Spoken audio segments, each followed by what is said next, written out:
Hello అండి, అందరికీ నమస్తే. నేను మీ ISR001. సో వెనకాల కనిపిస్తున్న వ్యక్తి ఎవరో మీకు అందరికీ తెలిసిన విషయమే. Sajjala Bhargav Reddy, YCP social media in-charge. So ఈ సజ్జల భార్గవ్ రెడ్డి వైసీపీ సోషల్ మీడియా ఇన్ఛార్జ్గా ఉన్నప్పుడు కూటమి పార్టీకి సంబంధించి తెలుగుదేశం మహిళల గురించి, జనసేన మహిళల గురించి వాళ్ళ సోషల్ మీడియా అకౌంట్లలోకి వెళ్ళి వాళ్ళ గురించి ఇష్టానుసారంగా అమ్మనా బూతులు తిట్టించిన వ్యక్తి. అలాగే కూటమికి సంబంధించిన మహిళల ఫోటోలు కూడా మార్ఫింగ్ చేసిన కేసులో సజ్జల భార్గవ్ రెడ్డి బుక్కలోకి అయితే వెళ్ళడం జరుగుతుంది. సో ఈ సజ్జల భార్గవ్ రెడ్డి ఒకసారి ఏమంటున్నాడో ఒకసారి మనం చూసుకుందాం. అటుపక్క చంద్రబాబు నాయుడు, ఆయన పుత్రుడు, ఆయన దత్తపుత్రుడు పవన్ కళ్యాణ్ గారి దత్తపుత్రుడు అంటున్నాడు. ఏ విధంగా ఉంటున్నాడు దత్తపుత్రుడు అని చెప్పి? ప్యాకేజ్ ఇస్తాను అన్నాడు, దత్తపుత్రుడు అన్నాడు. ఒక్క సీటు కూడా గెలవని వ్యక్తి అని అనడం చెప్పింది 2014 నుంచి. ఒక్క సీటు కూడా గెలవని వ్యక్తి ఈరోజు 151 సీట్లున్న ఒక పార్టీని 11 సీట్లకు దిగదార్చడం జరిగింది. ఎవరైతే పవన్ కళ్యాణ్ గారిని అసెంబ్లీ గేటు కూడా తాకనివ్వమని చెప్పి సవాల్ చేయడం జరిగిందో, ఈరోజు సవాల్ చేసిన వాళ్ళందరూ గేటును ముట్టుకోవడానికి కూడా అర్హత లేకుండా పవన్ కళ్యాణ్ గారు చేయడం జరిగింది. పవన్ కళ్యాణ్ గారు చెప్పి మరీ చేయడం జరిగింది, జగన్ నిన్ను అధపాతాళానికి తొక్తా అని చెప్పి. ఈరోజు జగన్నే కాదు, మొత్తం వైఎస్ఆర్సీపీ పార్టీనే అధపాతాళానికి తొక్కడం జరిగింది పవన్ కళ్యాణ్ గారు.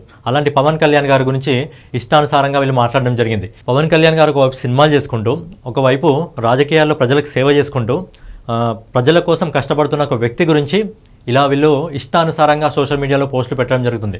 సరే, సజ్జల భార్గవ్ రెడ్డి ఇంకేమన్నా ఒకసారి మనం చూసుకుందాం. ఆయన వదిన మరి ఇటు పక్క జగన్మోహన్ రెడ్డి, అది ఇలా వీళ్ళ సెల్ఫ్ డబ్బాలు వీళ్ళు కొట్టుకోవడం తప్ప వీళ్ళకు ప్రజలకు సేవ చేయడానికి చేత కాదు. ఎవరైనా చేస్తే వాళ్ళ సోషల్ మీడియా అకౌంట్లోకి వెళ్ళి వాళ్ళ గురించి తప్పుగా ప్రచారం చేయడం, లేదా వాళ్ళ అకౌంట్లలోకి వెళ్ళి మహిళలు కానివ్వండి, ఎవరు కానివ్వండి, కూటమి కార్యకర్తలకు ఇష్టానుసారంగా వీళ్ళు మాట్లాడడం జరుగుతుంది. ఇది కార్యకర్త నుంచి బాబు గారు, లోకేష్ గారు, పవన్ కళ్యాణ్ గారి వరకు ఈ విధంగా జరగడం జరుగుతుంది. ఇక్కడ మీకు కనిపిస్తుంది కదా, ఇదంతా కూడా డబ్బులు ఇచ్చి తీసుకొచ్చిన టీం. ఇది ఐపాక్ టీం.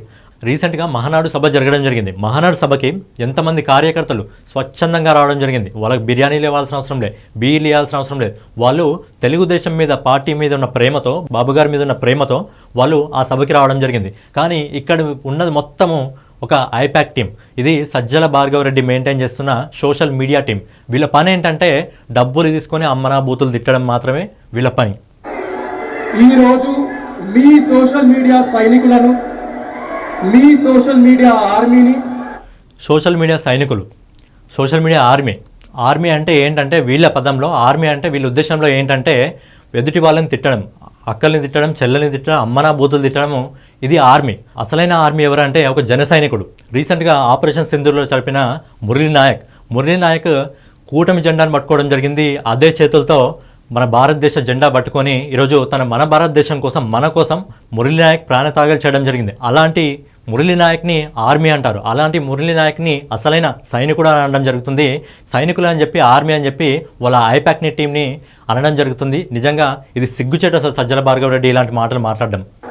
మన ప్రతిపక్ష నాయకులు, ప్రతిపక్ష పార్టీలు ఇదే సోషల్ మీడియా ఆర్మీని చూసి భయపడుతున్నారు. అవును, సజ్జల భార్గవ్ రెడ్డి చెప్పింది కరెక్టే, భయపడతారు. ఎందుకంటే పేటీఎంలో ఇష్టం వచ్చినట్టు డబ్బులు పడేసి మహిళలను తిట్టండి, వాళ్ళ పోస్టులు పెట్టండి, వాళ్ళ ఫోటోలు మార్ఫింగ్ చేయండి, వాళ్ళపైన ఇష్టానుసారంగా మాట్లాడని చెప్పి డబ్బులు ఇచ్చినప్పుడు ఖచ్చితంగా భయపడడం జరుగుతుంది. సో ఇలాంటి వల్గర్గా లాంగ్వేజ్ని అయితే వైఎస్ఆర్సీకి సంబంధించిన కార్యకర్తలు పేటీఎంలో డబ్బులు వేసైతే వాళ్ళని వాడుకోవడం జరుగుతుంది.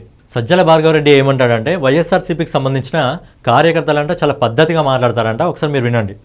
చెత్త పోస్టులు పెట్టి ఆఖరికి మన అక్క చెల్లెమ్మలు, మన పార్టీకి సంబంధించిన అక్క చెల్లెమ్మలు మీద కూడా భయపెట్టాలని చూస్తున్నా. మనం అలాంటి మాటల గురించి మాట్లాడకూడదు.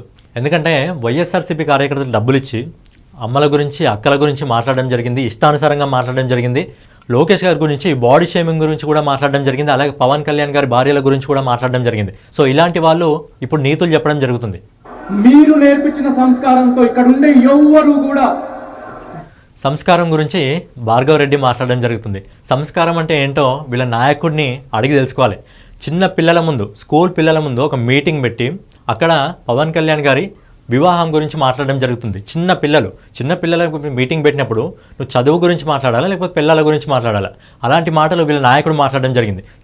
సంస్కారం అంటే ఏంటంటే ఇంట్లో ఉన్న తల్లిని చెల్లిని అధికారంలోకి రాగానే బయటికి నెట్టేయడం సంస్కారం. ఇలాంటి సంస్కారం గురించి మనకు వైఎస్ఆర్సీపీ పార్టీ నేర్పిస్తుంది. సో వీళ్ళని చూసి వైసీపీ కార్యకర్తలు కొత్తగా సంస్కారం నేర్చుకోవడం జరుగుతుంది. దిగజారడం లేదు, హారాస్మెంట్ చేయడం లేదు, బూతులు తిట్టడం లేదు. సో 2019 నుంచి 2024 వీళ్ళు చేసిన పనులను కూడా చేయలేమని చెప్పి ఇంత కాన్ఫిడెంట్గా చెప్తున్నంటే నిజంగా భార్గవ్ రెడ్డికి సెల్యూట్ చెప్పాలి. ఇదంతా వీళ్ళ నాయకుడి నుంచి వీళ్ళు నేర్చుకోవడం జరుగుతుంది.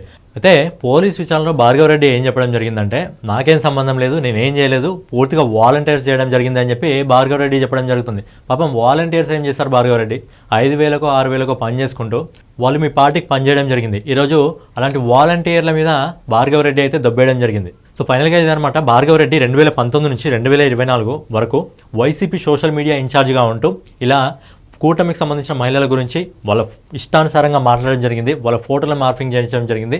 సో ఆ కేసులో అయితే భార్గవ్ రెడ్డి అయితే బుక్ అవ్వడం జరిగింది. సో దీని గురించి మీరు ఏమనుకుంటారని కామెంట్ రూపంలో మీరు మీ అభిప్రాయాన్ని